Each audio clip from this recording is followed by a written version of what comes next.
Platform पर खड़ी है। जहानाबाद से लेना पटना जाने के लिए प्रतिज्ञान 5 नंबर प्लेटफॉर्म पर खड़ी है। जहानाबाद से लेना पटना जाने के लिए प्रतिज्ञान 5 नंबर प्लेटफॉर्म।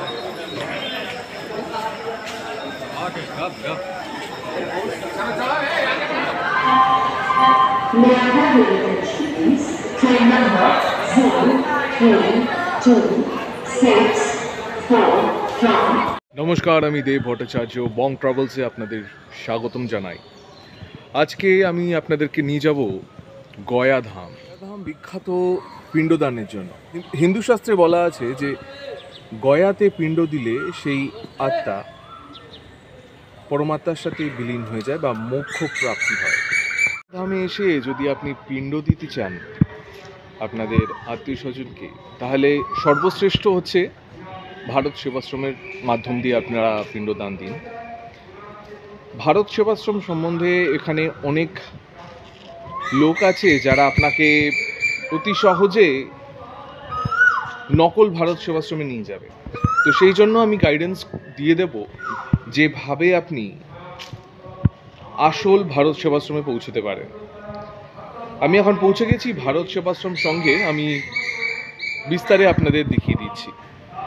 পুরাণে বলা আছে যে যখন বিষ্ণু গয়াসুরকে বধ করেন তখন গয়াসুর একটি বর প্রাপ্ত হন।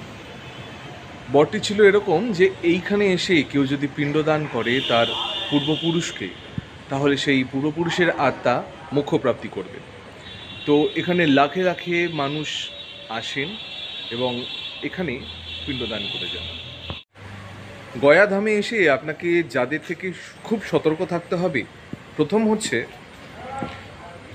প্ল্যাটফর্মের মধ্যে কিছু আপনাদের লোকজন আসবেন যিনি বলবেন চলুন আমি আপনাকে ভারত সেবাশ্রম নিয়ে যাচ্ছি, চলুন আমি আপনাকে পিণ্ডদান করাচ্ছি। তাদের থেকে সাবধান, কারণ 99% ফেক। আপনি যেটা করবেন সেটা হচ্ছে যে মেন গেট থেকে বেরোবেন, প্ল্যাটফর্ম নাম্বার 1 থেকে বেরোবেন, বেরিয়ে বাদিকে যাবেন। বাদিকে গেলেই আপনি দেখতে পারবেন অটো স্ট্যান্ড। অটো স্ট্যান্ডের ঠিক পিছনেই ভারত সেবাশ্রমের একটি অফিস আছে। সেই অফিসে গিয়ে একটি মহারাজ বসে আছেন ওখানে। সেই মহারাজকে বলবেন যে আমি পিণ্ডদান করতে চাই, কতজন মেম্বার আছি সেটা বলে দেবেন। তার অনুযায়ী আপনাকে একটি স্লিপ কেটে দেবেন। সেই স্লিপটা নিয়ে আপনি চলে যাবেন অটোতে। অটোতে উঠে আপনি সোজা চলে আসবেন ভারত সেবাশ্রম মেন গেট। আমি দেখিয়ে দেবো মেন গেটটা কীরকম দেখতে হয়, তাহলে আপনি বুঝে যাবেন কোনটা আসল এবং কোনটি নকল।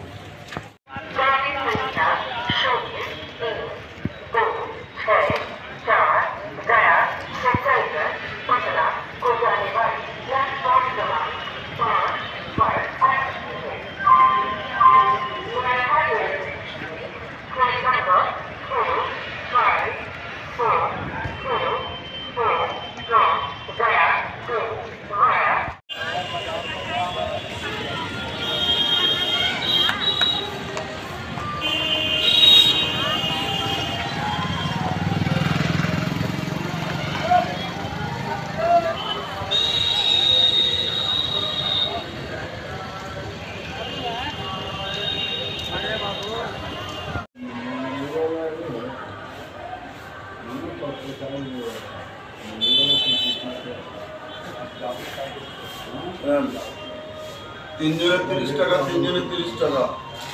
এই 6 লোক পেট গাড়ি ধরে যাও।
জলে অবিরস, জলের মধ্যে যে রসাল অংশ, যখন একটা ভিজে গামছা রোদে মেলে দিলে কি হয়, শুকিয়ে যায়, অর্থাৎ রসাল অংশটা চলে যায়। তবে জলে রসস্বরূপ হচ্ছেন ভগবান। এই জলে অবিরস, চন্দ্র সূর্য প্রভা।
এবার আমরা জেনে নেব পিণ্ডদানের রীতি বা কিভাবে আমরা পিণ্ডদান করতে পারি। যদি স্বাভাবিক মৃত্যু হয়ে থাকে তাহলে আমরা পিণ্ডদান দেব তিনটি জায়গায়। প্রথম ফল্গু নদীর তীরে, দ্বিতীয় বিষ্ণু পাদপদ্মে এবং তৃতীয় অক্ষয় বটে। যদি অপমৃত্যুতে মারা গিয়ে থাকে, যেমন ধরুন অ্যাক্সিডেন্ট অথবা সুইসাইড বা অন্য কিছু, তাহলে পিণ্ডদানের রীতি হচ্ছে প্রেতশিলাতে গিয়ে। প্রেতশিলা হচ্ছে আমাদের এখান থেকে অনেকটাই দূর, প্রায় 1 ঘন্টা অটো করে যেতে হয়, একটি পাহাড়ে অবস্থিত। সেখানে পিণ্ডদান করলে সেই প্রেতাত্মার মুক্তি ঘটে। প্রথমে আপনার কাজ হচ্ছে ভারত সেবাশ্রমে ঢোকার পর অফিসে পৌঁছানো। অফিসে গিয়ে আপনি একটি হলুদ কার্ড পেয়ে যাবেন। হলুদ কার্ডটা নিয়ে আপনি চলে যাবেন আপনার রুম যেখানে অ্যাসাইন করে দেবে সেখানে চলে যাবেন। স্নান করে আপনাকে সেই হলুদ কার্ডটা জমা দিতে হবে অফিসে। হলুদ কার্ডটা যে জমা দিলেন, ওখানকার মহারাজরা আপনাকে গাইডেন্স দিয়ে দেবেন কিভাবে আপনি পিণ্ডদান করছেন, এবং আপনার প্রত্যেকটি পরিবারের সঙ্গে আপনাকে দেওয়া হবে একজন পুরোহিত, যে পুরোহিত আপনাকে নিয়ে যাবে এই 3টি জায়গায় যেখানে আপনি পিণ্ডদান করবেন।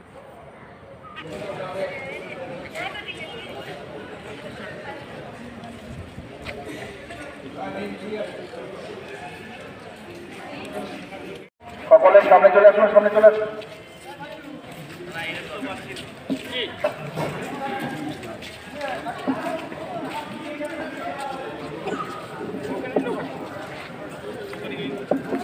যারা কাজ করতে যাবেন খুব ভালো করে মন দিয়ে শুনবেন।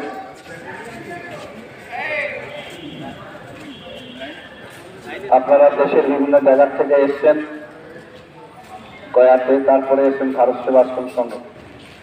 এটা সন্ন্যাসীদের প্রতিষ্ঠান। সন্ন্যাসীরা আপনাদের কাজে সহযোগিতা করবে, সুরক্ষা দেবে, সেই জন্য প্রতিষ্ঠান তৈরি করেছে। অন্যান্য শহরের মতো কিন্তু গয়া শহর নয়, এটা ব্যতিক্রমী শহর, এখানে প্রতিটি পদক্ষেপে সাবধান সতর্ক থাকতে হবে। এখানকার মানুষরা চালাকি, চাতুরি, ধাপ্পাবাজি, মিথ্যা বলা, লুটে নেওয়া এটা জন্মসিদ্ধ অধিকার। জায়গাটা তেমনভাবে তৈরি হয়ে আছে অসুরদের জন্য। আপনারা সামাজিক জীব, সুর এবং অসুরের মধ্যে তফাৎ বুঝতে পারেন? যারা সমাজের মাঝে আনসিভিলাইজ, আনকালচার, আনসোশ্যাল, অ্যান্টি সোশ্যাল, যত রকম উপাধি দেওয়া যাবে তাদের জন্য ঠিক। অতএব প্রতিটি পদক্ষেপে সাবধান সতর্ক থাকবেন। আশ্রম থেকে যে কাজ করতে এসছেন, আশ্রম থেকে যতটুকু পয়সা বলে দেওয়া হবে সেটুকুই আপনাদের খরচা। এর বাইরে খরচা করলে আপনাদের নিজেদের কেরামতি হবে। এখানকার অটোওয়ালা, টোটোওয়ালা, রিক্সাওয়ালা থেকে শুরু করে সকলের চোখে চোখে কথা বলবে। সেখানে আপনাকে সাবধান সতর্ক থাকতে হবে। যার চরণে ফুল জল তিল তুলসী দিলে মৃত আত্মা সদ্গতি পাবে, মুক্তি পাবে, তিনি হচ্ছে নারায়ণ ঠাকুর। সেই নারায়ণ ঠাকুরের কাছে আপনাদের যেতে হবে।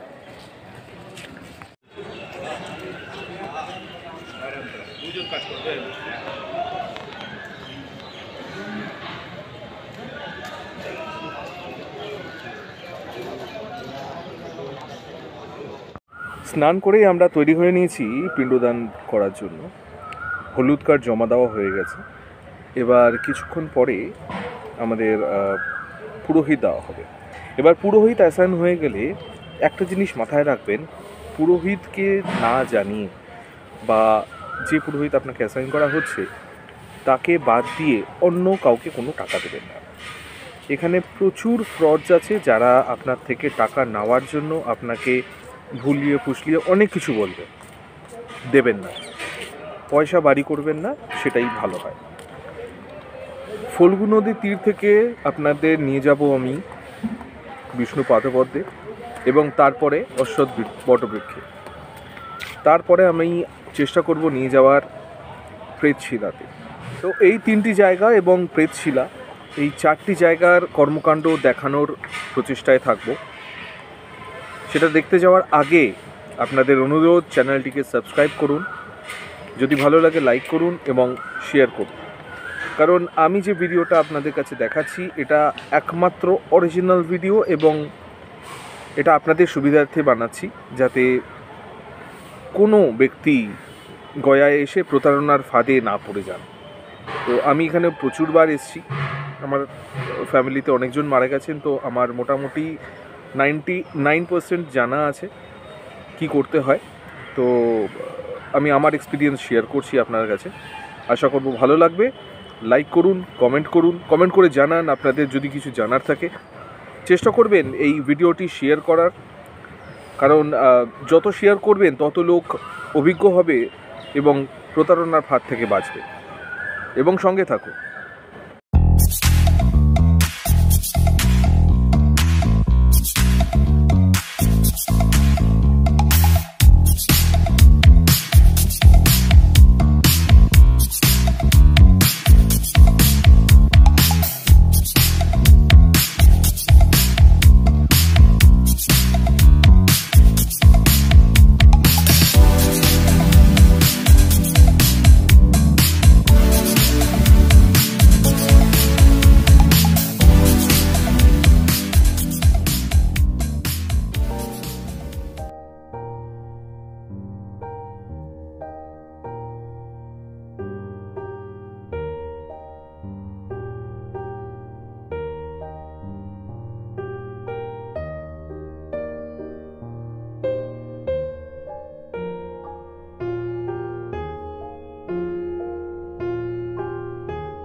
পুরাণের তথ্য অনুযায়ী বলা হয়, শ্রীরামচন্দ্রের পিতা দশরথের যখন মৃত্যু হয় তখন শ্রীরামচন্দ্র, লক্ষ্মণ এবং মাতা সীতা বনবাসে ছিলেন।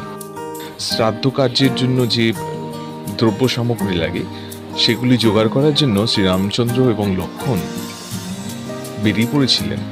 এমন সময় মাতা শুনতে পান দশরথ পিণ্ড গ্রহণ করতে চান। উনি ফল্গু নদীর জল থেকে হাত বাড়িয়ে পিণ্ড গ্রহণ করতে চান।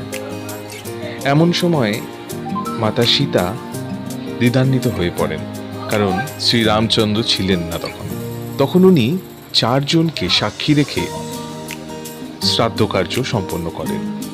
4 জনের মধ্যে প্রথম জন হচ্ছেন বটবৃক্ষ, দ্বিতীয় জন গাভী বা গরু, তৃতীয় জন তুলসী, চতুর্থ জন ফল্গু নদী। যখন শ্রীরামচন্দ্র ফিরে আসেন তখন মাতা সীতা তাকে সব খুলে বলেন, কিন্তু দশরথ পুত্র শ্রীরামচন্দ্র ওনাকে বিশ্বাস করেন না। তিনি যে সাক্ষী আছে তাদেরকে জিজ্ঞেস করেন এবং শ্রীরামচন্দ্রের স্পর্শ পাওয়ার জন্য 3 জন মিথ্যা সাক্ষী দেন। একমাত্র বট বৃক্ষ বা অক্ষয় বটবৃক্ষ সত্যি সাক্ষী দেন। তো মাতার সীতার অভিশাপে 3 জন পতিত হয়। প্রথম জন গাভী, ওনাকে মাতা সীতা অভিশাপ দিয়েছিলেন যে ওনার যে মুখ দিয়ে উনি মিথ্যাচার করেছেন সেই মুখ ঘৃণ্য হবে। তুলসী, যিনি মিথ্যাচার করেছেন তাতে কুকুরেও প্রস্রাব করবে। এবং ফল্গু নদী তাকে অভিশাপ দেন সে যেন অন্তঃসলীলা হয়। প্রেতশিলা পৌঁছতে সময় লাগে মোটামুটি 40 মিনিট। মন ভরে 676টি সিঁড়ি উঠে আপনি যদি পিণ্ডদান করেন তাহলে সেই প্রেতাত্মার মুক্তি ঘটবে। অনেকেই পারেন না 676টি সিঁড়ি চড়তে, তাই 10টি কি 12টি সিঁড়ি অতিক্রম করেই পিণ্ডদান করেন কামাখ্যা মন্দিরে এবং শিব মন্দিরে।